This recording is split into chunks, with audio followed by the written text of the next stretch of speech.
বেলা হঠাৎ করেই যদি দেখেন কেউ আপনাকে পিছন দিয়ে ডাক দিয়েছে, তখন আপনি কি করবেন? আপনি জানলে অবাক হয়ে যাবেন। আপনি ওই সময় যদি আপনি পিছন দিকে ফিরে আপনার ঘাটটাকে শুধু ঘোরান, আপনি বড় বিপদে পড়ে যাবেন। মারাত্মক বিপদ আপনার হতে পারে, আপনার ঘাটটা ওই সময় ভেঙেও দিতে পারে। এজন্য খবরদার আমার প্রিয় ভাইরা, যখনই দেখবেন যে কেউ পিছন দিক থেকে আপনাকে ডাক দিয়েছে, আপনি শুধু ঘাড় ফিরিয়ে তাকাবেন না, পুরো বডিটাকেই আপনি ওই পিছন দিকে ফেরাবেন। হঠাৎ করে আপনি রাস্তা দিয়ে যাচ্ছেন, আপনি দেখতে পেলেন রাত 2টা-3টার সময় হঠাৎ করেই দেখেন পিছন দিক থেকে আপনাকে কেউ টেনে ধরেছে, ওই সময় আপনি কি করবেন? হঠাৎ করে আপনি রাস্তা দিয়ে যাচ্ছেন, দেখতে পেলেন কিছু কুকুর, কিছু বিড়াল হঠাৎ করে আপনাকে দেখে অনেক চিল্লাচিল্লি চেঁচামেচি করছে, ওই সময় আপনি কি করবেন? এই সমস্ত বিষয়গুলো আমাদের সমাজের মধ্যে আমরা দেখতে পাই। ওই সময়টাতে আপনি যদি দেখেন কেউ আপনাকে পিছন দিক দিকে ডাক দিয়েছে, রাত 1টার সময়, পিছনে কোনো লোক নেই, কেউ ডাক দেওয়ার কথাও নয়, ওই সময় আপনি কি করবেন? আপনি প্রথমে আল্লাহু আকবার জোরে পড়বেন, এরপরে একবার আপনি আয়াতুল কুরসি পড়বেন, এরপরে আপনি পিছন দিকে ঘুরে তাকাবেন। কিন্তু খবরদার শুধু ঘাটটাকে আপনি ঘোরাবেন না, পুরো বডিটাকেই আপনি পিছনের দিকে ঘোরাবেন। ইনশাআল্লাহ খারাপ যদি কিছু থাকে আল্লাহ আপনাকে হেফাজত করবেন।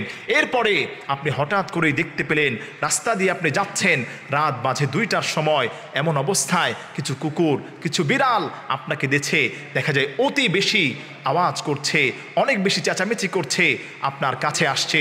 ওই সময় খবরদার আপনি তাদের উপর আক্রমণ করবেন না। ওই সময় আপনি আল্লাহু আকবার 3 বার জোরে পড়বেন এবং আয়াতুল কুরসি পাঠ করবেন। খবরদার তাদের উপর আপনি আক্রমণ করতে যাবেন না, কারণ ওই সময়টাতে জিনেরা তাদের আকৃতি ধরে আপনার কাছে আসতে পারে। বিড়ালের আকৃতি জিনেরা কিন্তু ধরে, কুকুরের আকৃতি ধরে, সাপের আকৃতি ধরে। আপনি যদি তাদের উপর আক্রমণ করতে চান, তারাও কিন্তু আপনার উপর পাকলা আক্রমণ করবে। এগুলো করার কারণে কিন্তু আপনার মারাত্মক ক্ষতি হয়ে যেতে পারে। আপনি যখনই এই সমস্ত সিচুয়েশনে পড়বেন, আপনি আল্লাহু আকবার 3 বার পাঠ করবেন, এরপরে আপনি আয়াতুল কুরসি পড়বেন, ইনশাআল্লাহ তাআলা কোনো ক্ষতি হবে না।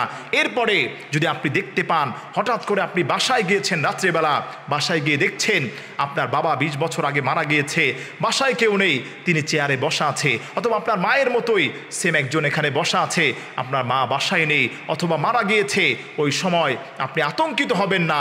আপনি জোরে 3 বার চিৎকার মেরে পড়বেন আল্লাহু আকবার, এরপরে আপনি আউযুবিল্লাহ সহকারে আপনি আয়াতুল কুরসি পাঠ করবেন। ইনশাআল্লাহ তাআলা কোনো খারাপ কিছু আপনার কোনো ক্ষতি করতে পারবে না। আপনি এই আমলটা যদি নিয়মিত করতে পারেন, রাস্তাঘাট দিয়ে অনেকেই চলাচল করেন, আমাদের কাছে ফোন করেন, আল্লাহ রব্বুল আলামিন তার কালামের ওসিলায়, আয়াতুল কুরসির ওসিলায় আপনাকে হেফাজত করবেন। আর আয়াতুল কুরসির মতো সম্পদ যদি কারো কাছে থাকে, গোটা পৃথিবীর কোনো শক্তি তার কোনো ক্ষতি করতে পারে না।